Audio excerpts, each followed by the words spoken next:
Hey everybody, welcome to another Steele Tech Tip.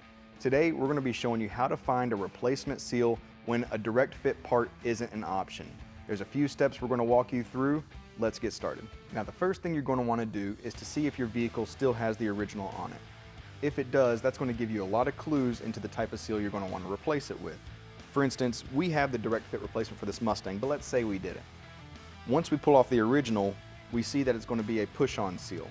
It's for a vehicle that has a pinch weld in the door. Now, when you pull your original off, it may be attached with adhesive. It may be attached with clips. It just depends on the vehicle.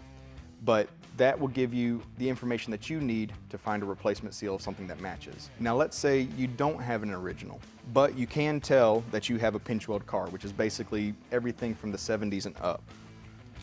We would point you towards our sample pack, which has all the little pieces of different push-on seals that you can match up, you can test fit in your door, and the way that you test it to make sure that you have a positive seal is the dollar bill test.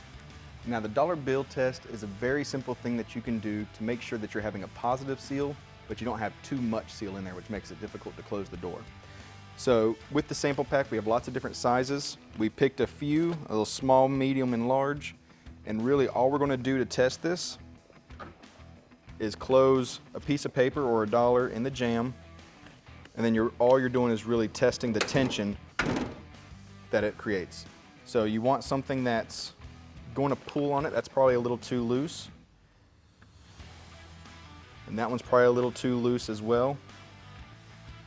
And this one has a good amount of tension. You can still pull it out, it's not tearing, and that's what you want. If it won't even let you pull the dollar bill out, then you're going to have too much pressure there. Whenever you put 12 or more feet on there, it's going to be too much to close the door. So with this, we have a really good idea of the type of seal we're going to use. Now, if your vehicle didn't have a pinch weld, we have sample packs for that as well. If your seal is going to be glued on or clipped on, we can get you something that's appropriate for those.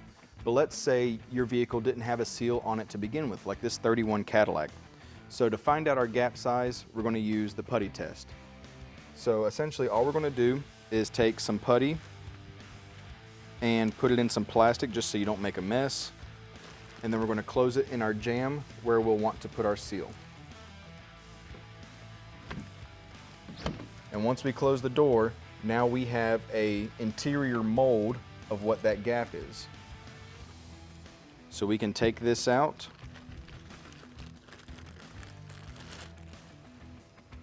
Measure the thickness of this.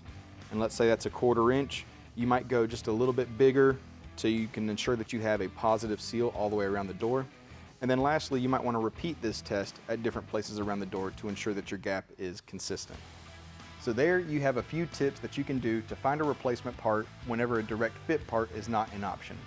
Looking at your original, seeing if you can match something up. If you have no original, checking your gap size with the putty test, getting a few sample packs, and then test fitting those with the dollar bill test. Doing those things will make sure that you can get your vehicle waterproof and sealed up tight. For more tech tips and how-tos, be sure to like and subscribe, and thanks for watching.